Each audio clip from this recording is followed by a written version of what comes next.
मजेदार ट्रिक।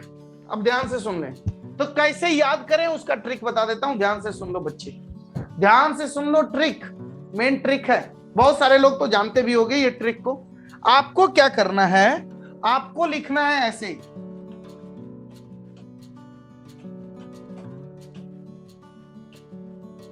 कुछ बच्चे बोला ये क्या है सर, ये बहुत इंपॉर्टेंट चीज है, देखो क्या लिखा हुआ है, सिनेमा टाइम्स ऋतिक रोशन श्रीदेवी।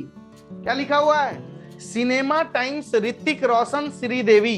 ठीक है, वेरी गुड, याद भी रह जाएगा सर इसी के माध्यम से। तो देखो बेटा, ये है सिनेमा, ये क्या है बताओ, टाइम्स, ये क्या है जल्दी बताओ, ऋतिक। ऋतिक भाई साहब, ऋतिक रोशन को कौन नहीं जानता है, ऋतिक रोशन, आर फॉर रोशन।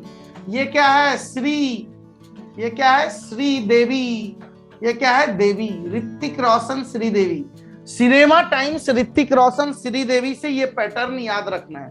अब देखो, ये तो हो गया सिनेमा टाइम्स ऋतिक रोशन, याद करने के पर्पज से सही है, सिनेमा टाइम्स ऋतिक रोशन श्रीदेवी याद करने के पर्पज से सही है, बट ये C4 क्या होता है ये तो पता होना चाहिए।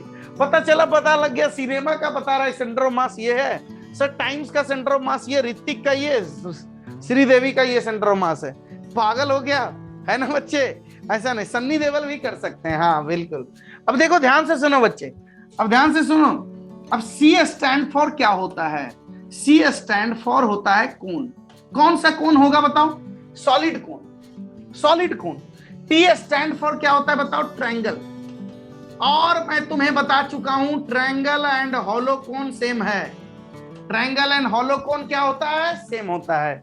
H stand for hollow hemisphere, hollow hemisphere क्या होता है बच्चे, hollow hemisphere. R stand for ring, obviously half ring है ना। S stand for solid hemisphere, hemisphere. And D stand for disc, मतलब हाफ डिस्क। अरे समझा क्या पक्का, अरे ये तो याद रहेगा ना भाई साहब पूरा, पक्का समझा है ना यार। चलो अब देखो, अब ध्यान से सुनो, सिनेमा टाइम्स ऋतिक रोशन श्रीदेवी लिखेंगे, उसका मतलब क्या होता है वो हमें पता चल जाएगा। अब कुछ लोग को लगता है ना कि सर यही हमें नहीं पता चल पाएगा, तब फिर छोड़ दो, फिर पढ़ाई लिखाई छोड़ दो, एकाक क्या करो ना यार कि थोड़ा बहुत मतलब पापा मम्मी को बोलो कुछ अलग इंतजाम कर दें आपके लिए, ठीक है, अगर ये याद नहीं रहेगा तो। C for cone, T for triangle, H for hollow, feel आता है hollow hemisphere, R for ring, S से सॉलिड होता है, सोचो ना, सॉलिड हेमिस्फेयर, एंड D से डिस्क होता है, सिंपल सा बात है। अब देखो बेटा क्या करना है, असल ट्रिक इसके बाद है, इसके बाद क्या करना है ध्यान सुनो। सबसे पहले डिवीजन का सिंबल दे देना, सबके नीचे डिवीजन का सिंबल दे दो, सबके नीचे क्या करो, डिवीजन का सिंबल दे दो। वेरी गुड सर, डिवीजन का सिंबल दे दिया, ठीक है बेटा। अब डिवीजन का सिंबल देने के बाद 1 2 3, 3 को छोड़कर यहां से काउंटिंग स्टार्ट करो, यहां से क्या करो, काउंटिंग स्टार्ट करो। कैसे सर काउंटिंग स्टार्ट करें, तो देखो ऐसे स्टार्ट किया जाता है, 2 3 4, और फिर इधर आ जाओ 4 3 2। देखा कैसे स्टार्ट किया, मैं यहां से स्टार्ट करना है काउंटिंग, 2 3 4 4 3 2। और बेटा इसके बाद आता है पाई, 8 एंड 3 पाई।